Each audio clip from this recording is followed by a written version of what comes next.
yourself for a journey into the unknown.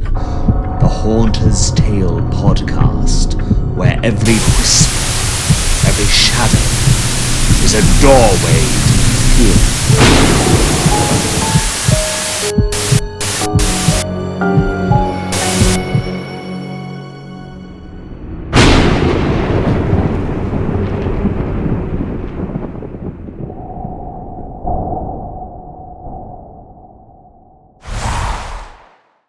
And welcome, Michael. Welcome to the show.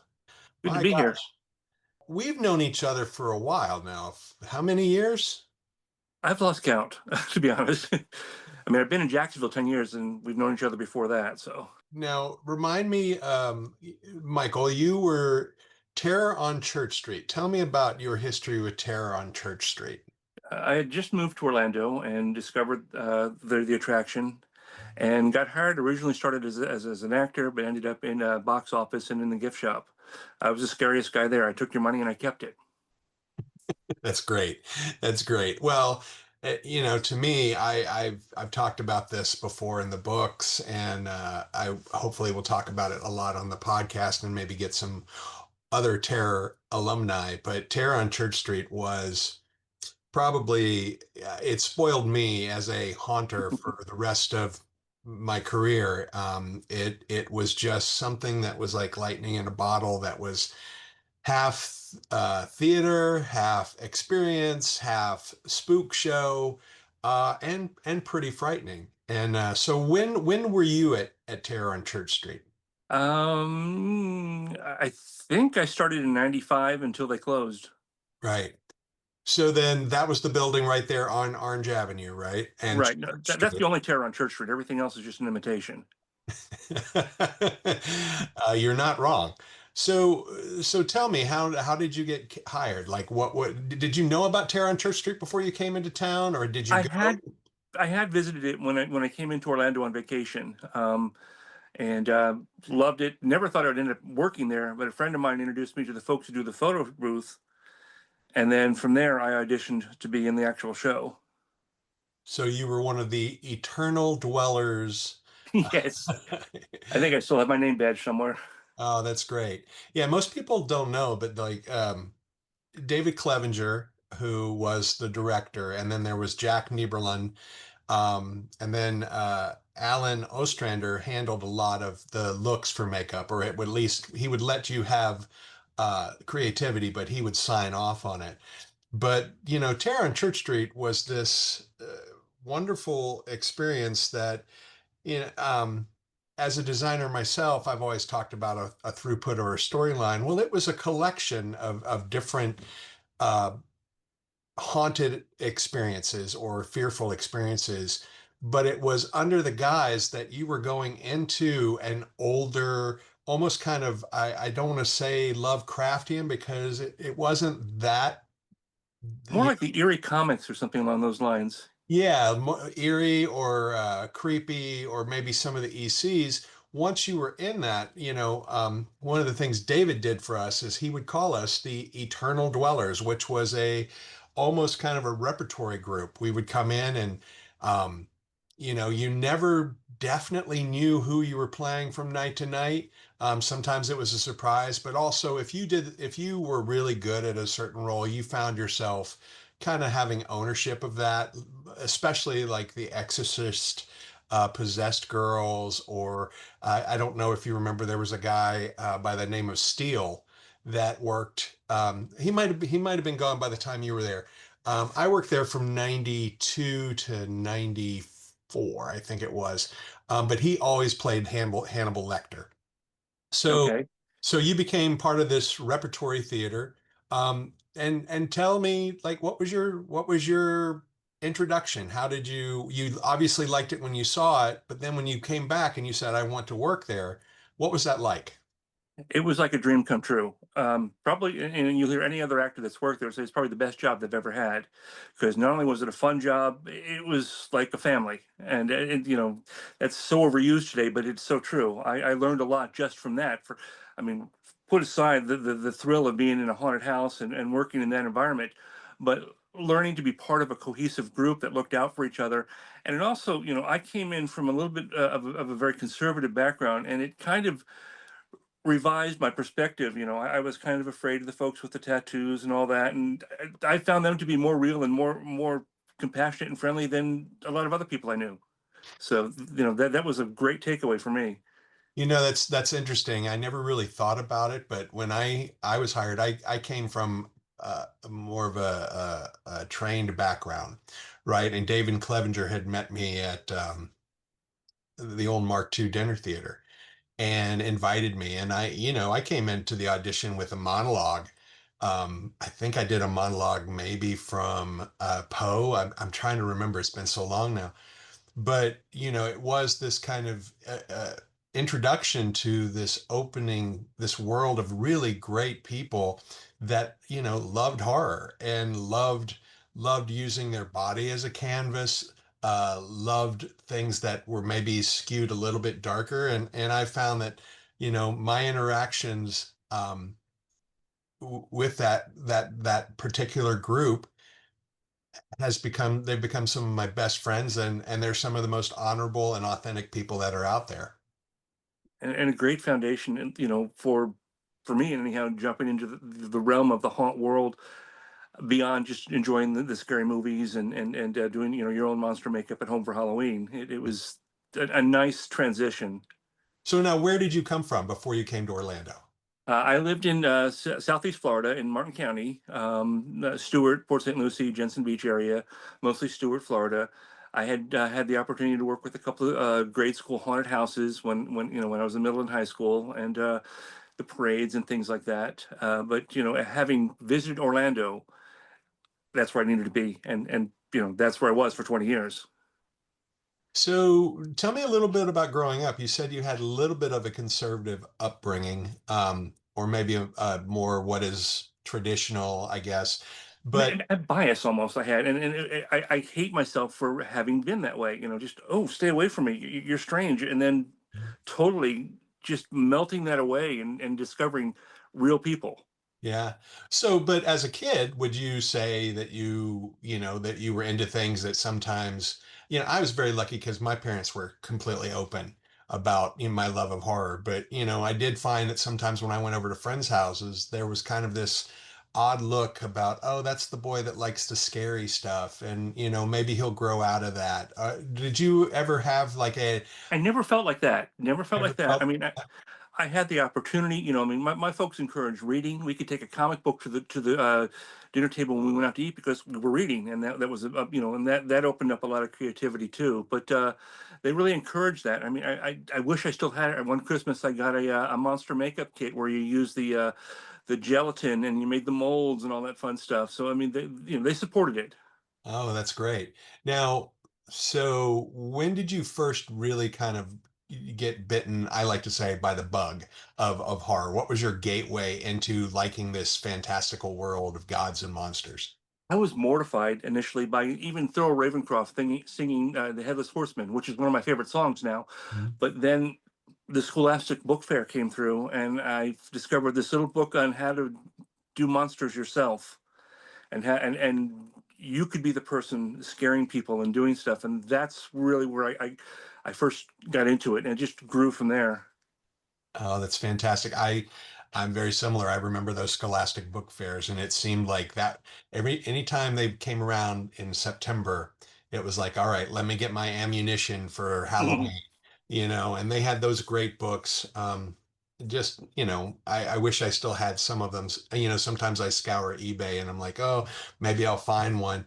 But now, now that we've grown up, we've created more books and more books. So it's like, Yeah, a nostalgia not piece. enough shelf space now. Right. So tell me what Halloween was like for you as a kid. I can remember. I mean, my earliest memories are my dad. He had speakers out in front of the house all the time, and he would throw the chilling, thrilling sounds of the haunted house on, and neighborhood trick or treating, which kind of sad is slowly disappearing. But just going around with my friends and having a blast, trick or treating and dressing up, and uh, that's pretty much. I mean, I remember one year, a friend of ours, her family ran the local makeup and magic shop, and they were throwing a Halloween party, and I begged my mom to let me go. Oh, please let me go. Please let me go. I got home that afternoon, and I was told I could go, and that was just those type of things were just a blast. That Oh, the old Halloween party, traditional little Halloween parties with the bobbing for apples and all that, and the yeah. games and costume contests. Yeah. Oh, that's fantastic. So any favorite costumes or trick or treat accoutrement that come to mind, or specific times when you went trick or treating? Do you have a Halloween that stands out as like that is the perfect Halloween for me? Well, I can't really place a Halloween. I know there's one costume I really had a blast with, and that's when we took cardboard and stuffed the shoulder pads of an oversized jacket, and I became the headless horseman. So that was probably that was a lot of fun. But I think the scariest Halloween for me was I probably this is when we still lived in New York, so I was less than I was younger than 7, and I had my Batman costume, my Batman mask, and the cape. And we're in Long Island Expressway, and the back latch came open on the door, and my brother and I tumbled out onto the expressway. Fortunately, it was stop and go traffic, and I pulled my brother off the highway. My folks were able to back up and come get me. We got checked out at the hospital. Not no major issues. I like to say though that Batman saved my face. The scuff marks were on the mask instead of me. Oh my gosh, that is terrifying. And was it one of those old Ben Cooper plastic? Yes, Oh yes. my gosh. I've since purchased a copy of it and have it sitting up on my shelf as a reminder. Oh, that's great. So then, you said you did a couple of haunted experiences before you got to Terror on Church Street. Was this in high school as you got older? Middle school, high school, I can't remember that. That's all such a foggy haze now. It's so long ago. But yeah, I worked with one of the elementary schools and helped beef up and work in one of the haunted houses. I'm author Mark Muncy, And I'm author Erica Lance. and this is Eerie Travels.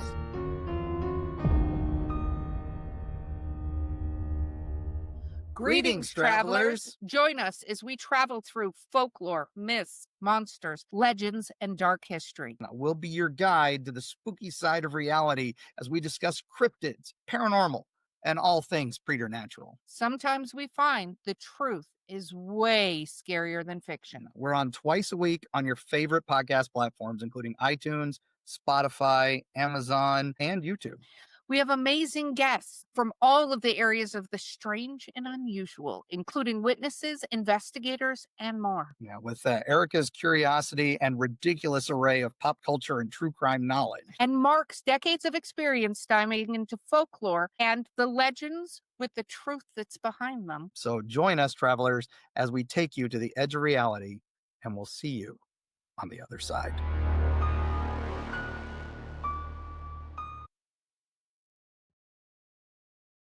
Did you find it thrilling to scare, or did you just like being in the environment? Which part did you like most? I think at that time it was the scare. I mean, it wasn't that scary because obviously, it's for grade school kids. But nowadays, I have to say it's the environment. Even when I go to the commercial haunted houses, I enjoy the ambiance and the detail. I mean, the monsters are fun, but I can always tell where they're going to pop out and all that. But Yeah. just, oh wow, how did they? Oh, that's awesome. That kind of thing. Yeah, I agree. So for me, it hasn't been about scaring. It's been about being part of an environment.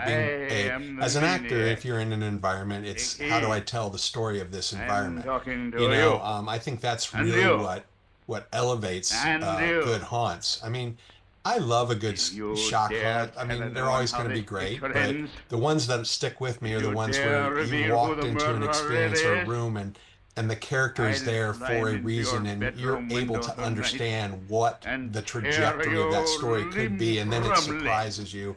But those are the things that stick with you. So, Terror on Church Street, let's get there. So you move to Orlando, you get hired at Terror on Church Street. What was your favorite part of that experience, other than just loving it? I mean, what were some of the rooms you did, and what was some of the experiences you had at Terror on Church Street? I can't really put my finger on one favorite character, though I would have fun with Toxic. I would do it as a Peter Sellers Clouseau type character, and that was a lot of fun. I never got to play Drac because I was too big for the lift, but um, I did get to put together a character that I got to play outside with for a little bit, which was, everyone's goal. We got to be an outside character so we can roam and have fun. I did a hillbilly zombie named Buckshot, or BS for short. Oh, that's fantastic. Yeah, I loved roaming outside, even though a lot of Church Street didn't want us there, the people that did loved us. I did a Jack the Ripper character I created that was also a vampire. So it explained why Jack was able to disappear. And then one night I was doing a vampire character, and I went in this great Victorian outfit with a top hat, and I hissed, and one of the teeth fell out Oh no. and landed on the ground, rolled out into Church Street, and and everybody's looking at me, and there's that moment of how embarrassing it is. And I immediately switched and I became Snaggles, the one-tooth vampire who had a lisp. And then that character took over for a while. People would want me to go out as Snaggles, and I had a great time with that. Um, so you love oh God, I would have loved to have seen your Toxic. That's funny, at Peter Sellers. Now Toxic was also, what was great about Terror on Church Street is it was one of the hold stations. So Hmm. you would gather through this house, you would roam through this house, right, with your group, but I think it was three different spots. There would be an actor who would stop you and give you some type of interaction, waiting for an audio cue to know that, okay, you can now go forward. In some cases, you had to hold a pretty good amount of people, and to get them out. And we had to kind of listen to each other, because it wasn't like there were radios or light cues. It was, we're listening for the psycho cue to know that, okay, a group has gone past the psycho room. Now I can send them into the lab. I think it was what was next from Toxic, right? Jekyll, Dr. Jekyll. Yeah. Yeah. To this day, Attic, that was another one of my favorite roles because I could come around with the mirror and it's totally unexpected. But Attic, every time I hear the few tones from the Freddy Krueger soundtrack, I can think of Yeah. standing there in Attic, with the musty smell because it was an old building, an Yeah. 1800s building. But every time I just hear that little bit, I'm immediately transported back to standing there in that colonial costume, waiting for the next group to come. Yeah. Oh yeah. Absolutely. So what other roles did you play at Terror on Church Street? Any others that come to mind? Did you ever do Undertaker? I love doing Undertaker. Yes, yes. Toward the end, I got to do Undertaker for a bit, and that was a lot of fun. Especially, especially going over the rules and modifying how even doing a minor jump scare with those was a lot of fun.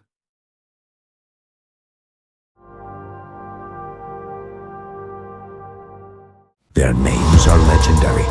Their creations have haunted your nightmares. And they all have one thing in common.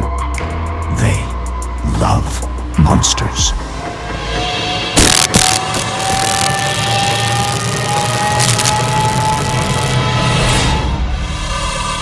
Available on Amazon Prime and Roku.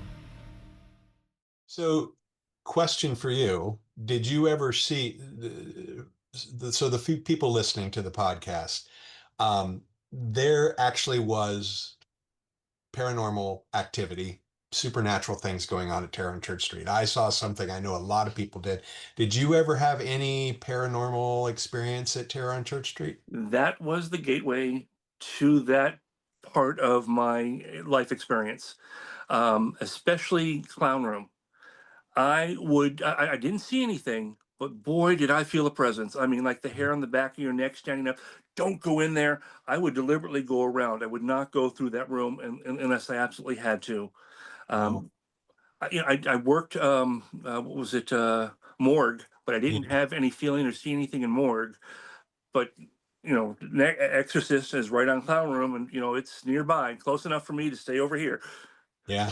My experience was actually in the morgue room, but I also found, when I would be either in the lector cell, or where the Texas Chainsaw Swamp area was, just in that hallway, on nights when it was not really busy and you're just kind of sitting there always felt like there was just something there, and to me it got prevalent, like something was trying to attach itself or get at me. And then ultimately in morgue, I saw something that to this day I can't explain it. I know what I saw, and then when I explained it to people, it shook me to the core. And I like said, I need to take a break. I went downstairs and I just told some people and they were like, oh, you saw, I think they called it Yellow Man. Mhm, yes, Yeah, yes. Yellow Man. And then I'm like, what? What are you talking about? And by that point, my career had taken, I had started working at Universal. So, I moved on, but I always, even the last day that Terra, when they had the auction, I was like, okay, we're going to just see the auction and maybe there'll be a piece or something here or there. I ultimately decided not to take anything from there, Mm. because when I walked in, that presence was still there, like it was waiting. And unless people have experienced it, it's really hard to describe it. Other than that, it's just something that your body feels is there. And it's interesting too, and I guess I'm getting ahead of myself, but children notice that and see that a lot more. And then as we grow up, we kind of turn that off and shy away from it. Some people never turn it back on. Other people embrace it, and some people don't have a choice. Yeah. That's an interesting way to put it. Yeah, for me, I guess I've always had it, and I had it as a child. I was also I am an only child, so I spent a lot of time by myself with these monsters, right? Like, so for me, my childhood was watching Dr. Paul Bearer on Mhm. Channel 44 and reading famous monsters and putting together aurora kits and playing monsters. So um, you know, it's interesting as you get older. It's like I've always said it's preparedness, but ultimately it's just what I like. And there are times when I still get that feeling, and it's like, oh, okay, maybe I don't want to go there, or maybe I should go this way. It's either that or it's If more people paid attention to that, we'd have a lot less trouble, I think. right. So then what happened after Terror closed? You were there until it closed, correct? Yes, And you yes. didn't And go to the faux Terror that was, drywall hell. yeah, drywall hell. That's what some of the actors had called it. Right. I remembered the experiences I had and dug into some of the history and found out the building was, an old hardware building from the Bumby Hardware Company. If you recognize, Bumby Avenue is named after Joseph Bumby, and started digging in and asking around and discovered there were a lot more instances of paranormal activity around downtown Orlando. Talking to folks at the Beecham Theater, which it's not true. Marion Beecham did not hang herself there, but that was that was the legend. But and next door at what was the night? What was it called? Independent Bar. Mhm. People having experiences there. To where I went to, and kind of it's kind of funny how it comes back around to a friend of mine who I used to go trick or treating with since middle school, who also lived up in Orlando. He was working at the History Center, and I pitched the idea for a ghost tour, or I should say, a haunted history tour. Mhm. I'm not one of these people that take a meter around because personally, those readings without the proper education can be misleading because they're not ghost meters, they're energy meters, and any type of energy can set something like that up. And I'm digressing. And I, with the History Center, managed to pull off with my friend Tom the very first ghost tour in Orlando in October of 2000. Oh, wow. So tell me about that. What was I mean, I locked myself right after Terror closed. I locked myself in my apartment and, got the 100-year history of Orlando, big, thick 2-volume set, and did research on newspapers and interviews and so forth, and pieced together this tour. And we walked around the central downtown core, talking about the old graveyard, which is where the Baptist church is now, and talking about the theaters. Every theater has a ghost, and of course that segued into Terror on Church Street and those experiences. And we did that for a season, and it was a lot of fun. The History Center unfortunately didn't get back to me in time, but however, Ford, I can't remember his last name now, with the beverage company. But they owned Guinevere's and the old Rogers building, and they said, "Hey, let's do a tour through here." Did the tour through there, and another very good friend of mine, whom you know very well, came along and helped rewrite the tour, injected some more comedy into it, and we hit top 10 in AOL the following year. And that was Dan Caro, and Dan, I think in my opinion, was responsible for putting that tour on the map per mhm. se. And we Yeah, did that until we hit. I hope Dan's going to be a guest in the next little bit. Dan, now is at Gatorland and is, from everything I've heard about Gatorland, it's a It war. rivals the big companies. It is just such an amazing this year. The effects and the detail and the storytelling. He's a genius. Yeah, yeah, he's I, great. He's nothing absolutely, less. yeah. All right, so you did the haunted history tour, and then what? We had this very fun time in our annual hurricane season where we got visited by three spirits, three different hurricanes within weeks. And that was, the interruption in that kind of pulled away from the ghost tour at that point. Mhm. But I was doing intros for a podcast, a ghost podcast, and the people running that put together a magazine called Ghost Magazine. Okay. uh, Dan Carroll came on board with that, doing a lot of the artwork and stuff, and I did some photography and some writing for them, and wrote for them for a bit, and then that got me more and more into my photography, and it all kind of segues, boom, boom, boom. Of course, photography really picked up for me when we got digital photography, and I didn't have to worry about the bad pictures, but which there are more than I care to admit. But and then I started doing pictures. I got excited. I met a good friend of mine, Al Goingback, who's a Bram Stoker horror award-winning horror writer, who lives in Central Florida, and he was a sexton at Greenwood Cemetery. And then I got to meet him, and we've become very good friends, and got to take some pictures out at the cemetery, and I got the photo bug from there. Yeah. And then from that, it just cascaded into I met Ricky Briganti and ended up doing pictures and writing for him for Inside the Magic and doing the different events. I think that's where I first met you Right. in one of the events they were covering. And until I left shortly after that was sold, but the photo bug remained. I've been very fortunate. I've been able to get a book out. And then, of course, I've been honored to be in several volumes of Your Haunter's Tale book. Yeah. And I got Ricky had me cover one of they did Pseudonym Productions. They did a interactive video game, and he brought me in to write it up and do the pictures, and I got published in Playboy Online for that, which was kind of a neat thing. Yeah, I've been published in Playboy. That's And great. Orlando Weekly had me do some of my stories for one of their Halloween. I think it was it was 2005.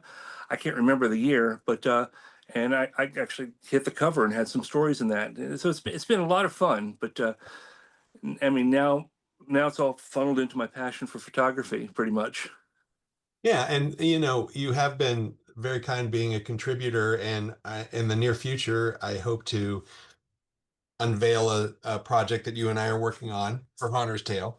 But tell everyone about your photography, because and is it because you've had a history of being a haunter? Like every one of your photos, it's the best because it tells a story. There's a point of view that tells a story that really kind of leads you into the photo, and it's very satisfying. Tell people about your process and what it is you really love about that. It's that made the transition for me for the photography. My dad had with his 35 millimeter camera and stuff, and eventually I got to use it. I took photography in high school.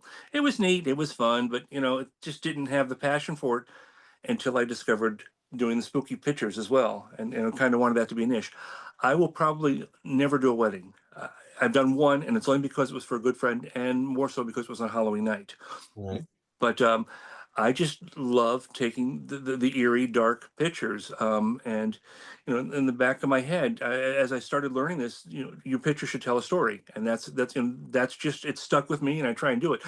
I don't always think about the story, but I think about the picture, and all right, does this one work? Oh, that's even better. That shows this, that, and that, and they all come together. And then sometimes it doesn't work, but most of the times I've been fortunate, even in the case of finding some models that are into that sort of thing, and doing some spooky pictures with people. Yeah. Initially, I didn't want to work with people, but it's a lot of fun too, doing the lighting and the and getting a story with that as well. Excuse me. Well, I also love your I guess the spooky pinups, right? That would be one way to put it. Yeah, because Well, I mean, it's got the charm of the old pinup photos from like the 30s and 40s, right? It has a mischief to it, it has an allure to it, but then it mixes that with true horror. And some of them that I've seen have been just astonishing. I love to interject comedy into horror. I love to be offbeat. I love to, do something just a little quirky with the spooky picture, or Mhm. with one or two of the spooky pictures. I think we did a set with, a copper tone spinoff where, SPF 3000, so vampires can go out in the sun. But just mixing the two, I think that also helps tell a story. And that range of emotion where you have comedy and horror, that creates an even bigger memory in an interactive situation. Yeah, I've always appreciated, I learned this at an early age just from watching movies and things like that. Especially a good horror movie, normally there is either something that starts with a laugh and then becomes terror, or is terror and then the valve is released with a laugh. Vincent Price. And well, I've always loved that, right? Yeah. And that's why, again, Vincent Price is one of my favorites, Mhm. if not the favorite, because there was a malice to him, but also there was a tongue in cheek to him. He could just by raising an eyebrow release the steam valve of even the most despicable things. I mean, I just watched, we're around Halloween. I just watched. Breaking that fourth wall. Oh yeah, well, House on Haunted Hill to me, if you want to know the best of, you know, what Vincent Price could do, that to me is it. Obviously, Theater of Blood is one of my favorites, where he's a Shakespearean actor and goes after his critics. I always thought that was very clever. So tell me about this transition now, because you also, I don't want to say ghost hunter unless that's accurate, but you do go, or you have been involved in some paranormal, I want to say hunts, right? Or I don't paranormal like using the word hunt because spirits are people, and investigations. How about yeah, that? that's. I mean, when I hear the word hunting, it's what are you looking for animals? Right. Um, Ghost magazine. We did a cruise, and it was an old 1940s transatlantic Greek vessel where a lot of retirees had come and they passed away on the ship. And I'm sitting in the library just watching and listening. If you're here, prove it. Show me you're here. And my ending speech, that's not how you talk to your grandmother. Why would you talk to somebody else like that? Right. Right. Oh wow. So what's this thing that you've experienced that's kept you a believer? I when I started doing the ghost tours, I was also working for an insurance company in downtown Orlando, and at that time we had these things called CDs, um, and I had my headphones and my stack of CDs, and I watched one of the stacks just bump and move out of the blue, sitting while I'm sitting at work. I've heard my name whispered from behind me as I'm coming into my apartment. Doing the tours and being downtown, I met a very dear friend of mine. She has since passed on, Lynn Rader. She had a TV show on the cable network, and she did a lot of psychic readings and stuff. And she came out to some of the locations with her crew and stuff. The Blue Room in downtown Orlando used to be a funeral parlor. It turned out to be a vortex and a high concentration of spirit energy. And she came in there with her cameras and picked up on names that I didn't tell her, but that came through from stories from the owners and the owners' children having an imaginary friend with the same name. Wow. Uh, That, I that's with creepy. Ghost magazine, they sent me to Falls Church, Virginia, one of the Civil War battlefields, and in the church there, you could see the bullet holes still in the church, Mhm. and there was a building there. I guess it was to keep the pastor's home or something. I don't remember what the premise of the building was, but there's no power to the building, and the team had their gear set up, and I went in there to observe, and they're telling me how this child's entity loves the psychic, and really active when the psychic comes up. And as they're saying that, the meters start going off, and within a few seconds, the psychic walked in the door. Wow. That's great. That's I great. dated a young lady in Orlando. Her child probably had an imaginary friend, if not a poltergeist. Um, the story ended up on the tour, but she called me one day at work, get over here right away. I got there, and all the kids' toys were stacked in the middle of the room on top of each other, balanced in a way that neither of them could have done. Wow. So I one time I stayed there late, and she said that the closet door in the kid's room would open, and she said, "Well, let me put something first so it doesn't open." I said, maybe not a good idea. What if the door opens and it goes flying? So we put the child to bed on the couch, shut the closet door, talking about this and that. Walked in to check the room. Of course, the closet door was wide open. Wow. Wow. That's probably the eeriest thing. That apartment was probably the creepiest thing I've experienced. Wow.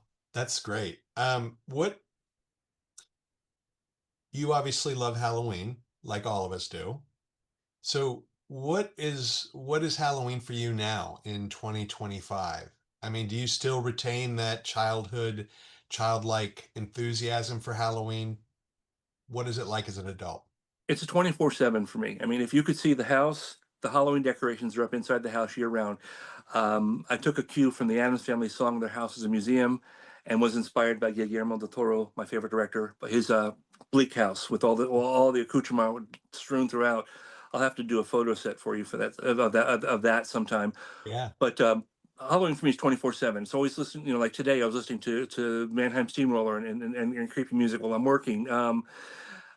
But Halloween itself, and as we get closer to the holiday, we during the week, we if it's Halloween falls on a weekday, we're probably not going to be here handing out candy. Unfortunately, it's just gotten to the point where this year we had about 50 kids, and that was a lot.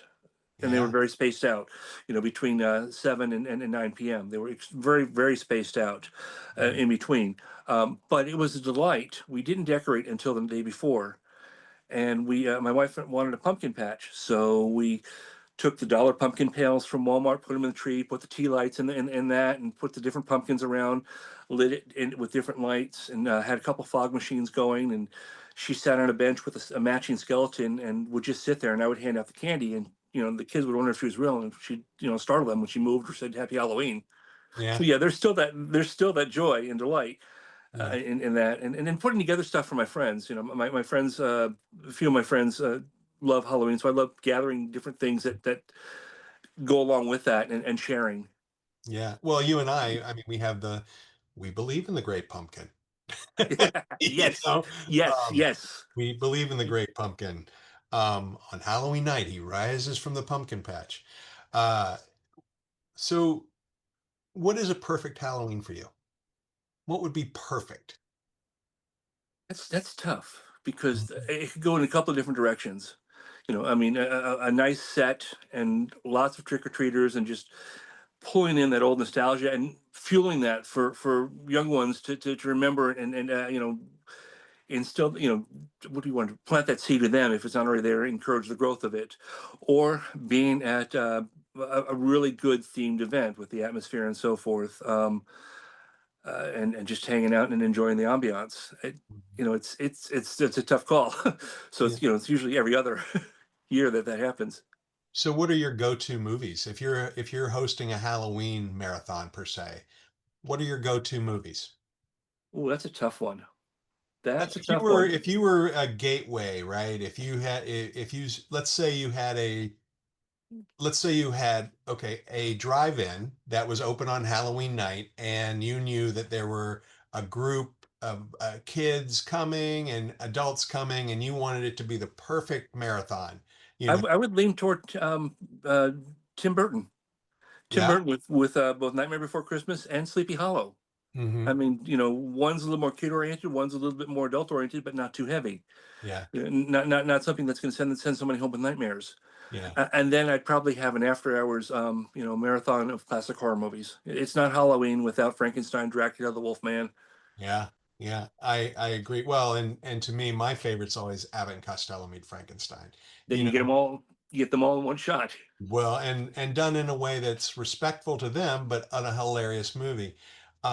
Yeah, I have a list of my go-tos. I normally watch Halloween, but I do it. I watch the first 15 minutes of Halloween the night before, up until Michael Myers escapes, right? Evil's gone from here. Then I stop. Then the next morning, at some point, I'll put the rest of it, and then I'll watch the very last of it at the end of Halloween before I retire. And then I also always have to watch Charlie Brown. I have to watch The Legend of Sleepy Hollow. You and I are both huge fans of just the story of Sleepy Hollow and Ichabod Yes. Crane. But to me, that will always stay with me as I think Sleepy Hollow is great, You but know, Legend of Sleepy Hollow does it for me. backtracking, maybe Halloween in Sleepy Hollow one year. That would be a really nice. Yeah. Well, and the thing about I always have loved about John Carpenter's Halloween, and again, you hear him interviewed and everything about it was originally the babysitter murders, and there's kind of a quality when he talks about it sometimes that it was like it was just a thing, but he captured something about the eeriness of Trick or Treat with Michael Myers and the night, even the way it goes so quickly from day to night and just hiding and peeking and watching and that presence really works really well. And with for whatever reason, I give him complete credibility as a musician because next to Psycho and Jaws, it's like, Yes. and the Superman theme, Yes. right? The Halloween theme captures Halloween perfectly. It sounds like the flickering candle of a jack-o'-lantern. I love that. Yeah, I've never been a fan of the slasher movies, to be honest. I mean, I respect them. I can see, especially with what you're saying there, and especially the music. I mean, modern horror to me has gotten out of hand. I think it's more about the shock. Oh, look, what can we use for a weapon this time? Oh, okay, it's this person wielding this with this mask, Yeah. and it kind of turns me off. The only two modern directors I kind of enjoy, of course, like I said, is Guillermo del Toro and why did I just lost his name? Not Danny Elfman. Tim Boyle. Burton. Yes, the two go back and forth with me because they do Yeah, so much yeah, together. yeah. Well, and Tim Burton and Danny Elfman. I mean, Yeah, they're one person. You just don't see them in the same room together at the same time more often these days. so have you been to Epic Universe yet? Yes, And so speaking of Danny Elfman, which yes. that music, Oh, oh for my him to gosh. finally get his hand on all of that was great. But tell me what you think about Epic Universe. I mean, I went, and obviously I think you and I were probably in the same ilk of like, great, great, great. Let's go to Darkmoor. I just want to Yes, go to Darkmoor. yes. Yeah. And we were very, very, very fortunate to have some very good friends invite us in for the cast preview or team member preview. Sorry, wrong park. And we did the other areas early to get them out of the way. And unfortunately, it ended just at sundown. So we timed it to our last few hours to be in Darkmoor. And I love Darkmoor. I love the Easter eggs. You know, you hear the Invisible Man, and you hear Jekyll and Hyde in the background and stuff in some of the spots. You hear Igor and the mole people in the tunnel there. Yeah. That kind of stuff I loved, and it was nice to do it without a huge crowd. Um, the ride, the main ride, is a lot of fun. Mhm. I got a little motion sick on it, but I probably shouldn't have gone right after going to Das Steakhouse. That was probably my first mistake. With Das Which Steakhouse, is oh my gorgeous. gosh, That talk about steakhouse gorgeous. Yeah. yes, yes. But the ride was so much fun. I loved Eric the most. The Yeah. Phantom of the Opera with the flaming. Well, I don't want to Yeah. give away too much of the ride, but I do have a question about that ride. Why is Dracula barefoot? Oh, um, I- I'm embarrassed to say I didn't notice he was barefoot. I wouldn't have noticed it if my friends hadn't pointed it out. But why? I I Yeah, didn't know that. I mean, that- for me it was I understand, in the perfect world it would have been great if those monsters looked like they did with Jack Pierce's makeup and Dracula looked like Bela Lugosi. But I will say the representation, especially with the Frankenstein monster in the oh my gosh. that to me was brilliant, and the fact that okay, it's the lineage and the things like that. Um, The and the bride in the and- meet and greet. yeah, She was oh, amazing. yeah, yeah, fantastic. Her and Frankenstein's monster both, and then they had the Invisible Man who is allowed to be a little bit unhinged, which I thought was brilliant. And I also, one of the I little things that I don't know if most, Igor steals the show though for the outside characters. well, yeah, the only thing I wish he didn't have body parts really. I think that almost goes too far, but it's fine. But he is fantastic. But one of the pieces of entertainment that really stole the show for me was the violinist. That I think we saw there was one out as we were leaving. Yeah, who's just playing, classic horror themes. And then at one point, I believe she played the music from Bride of Frankenstein, which you're like, okay. Yeah, you just melt right there. Right. And then her Right by Malavia and the idea of the violin being that kind of preferred instrument of that tribe that's nearby. Yeah, it was just wonderful. And then the one thing that was such a treat too is going into the Burning Blade Yes, that and was about to go there. having one of the hounds who ended up being somebody we knew, but just having fun It with them talking about the things that are there that they Oh yeah, caught. so many monsters behind the counter and so many references to horror movies. Right. Um, I could spend most of my time just sitting there with the ambiance, but then I'm a huge fan of a club of adventuring. So it's the same concept, but with horror. Yeah, yeah, absolutely. Um, So yeah, and then you and I are both huge fans of Halloween Horror Nights, and we've been able to go there. I think it's just a great time for haunters, right? Just because there's so many people that want haunts, so we get to continue to work in the things that we love, whether it's with you with photography and writing, and um. So what's next for you? I I'm inspired by people like Troy Hoffman and oh boy, I'm having a hard time with names today, but gosh, he did the cover photo one year for Busch Gardens. Oh my gosh, why can't I remember his name? Hmm. But horror photographers like that I would like to be in that niche, Mm-hmm. being someone known and just doing horror pictures, whether it's with creatures, whether it's with sets, whether it's with cemeteries. Yeah. Like I said, I had the joy of doing a cemetery book with a friend of mine who did the poetry, and a lot of the pictures were there, but it's not quite the same thing. I mean, it was a joy to do, and there's a poem in there that as an homage to my dad, which if we can, I would love to read, but if it doesn't fit, that's fine. Um, but I would love to do books and a website and stuff geared toward spooky photography. Mhm. Let folks send their stuff in and show it off. Give it a platform, for that too, and encourage that. Wow, that's great. All right, so last question, and then I would like you to read that poem. But last question: what scares you? Reality, seriously, reality. And I'm not going to get into it and make it too heavy, but especially nowadays. And then that's as far as I'm going to go with that. Yeah. So, will you treat us with reading? Sure. I actually was hoping I would. It's from this is the book that's on Amazon. Plug. Mhm. It's engravings, and the poem is called "His Hands," and it's like I said, it's an homage to my dad. There's I don't know if you can see the picture that's with it. Yeah. Oh, yeah. It's That's beautiful. that's that's from here in I believe that's here in Jacksonville at Evergreen Cemetery. Um, his hand stood ready to defend the country during the Cuban Missile Crisis. His hand helped craft the lunar lander and kept our fighter jets safe flying safely. His hand took my mother's hand in marriage when I was just 3 months old.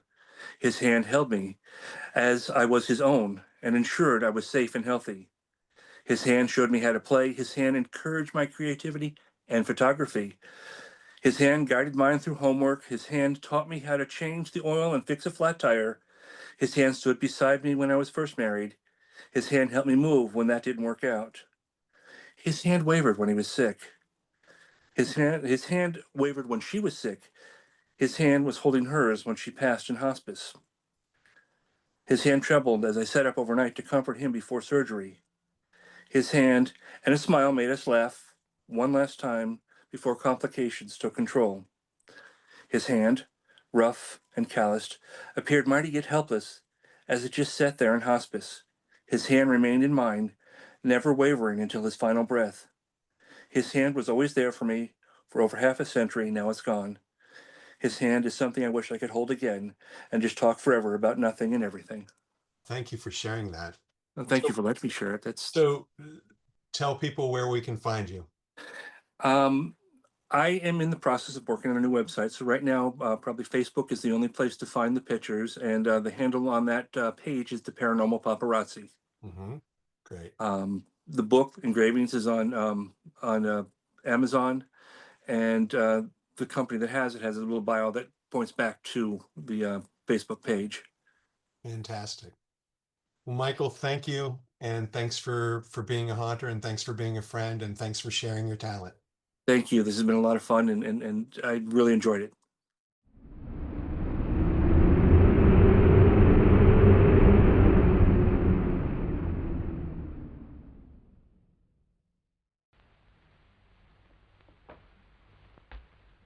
I am the maniac. Take heed. I am talking to you. And you. And you. If you dare tell anyone how this picture ends, if you dare reveal who the murderer really is, I'll climb into your bedroom window tonight and tear you limb from limb. I'll haunt you. Good night. Sleep tight.